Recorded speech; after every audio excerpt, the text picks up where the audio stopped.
So I love coming to the schools and doing workshops with the kids. I usually find that the biggest message that I put forward is inspiration.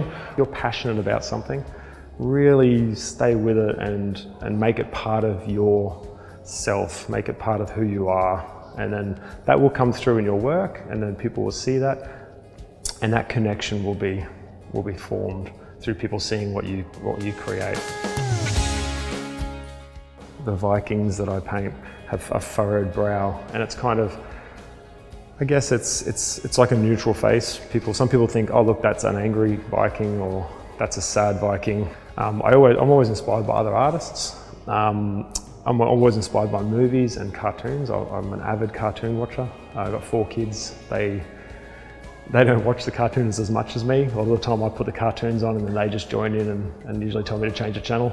But I think that that's where it all kind of comes from. Like when I was a kid, I drew cartoon characters from the cartoons that I watched, and I learnt about those characters and the parts of their design, and then I can put that forward into my own characters and my own design, just through learning those lines and through learning those colours and details and that sort of thing. So building my own skill set. So you never stop creating. As a creative person, you always create.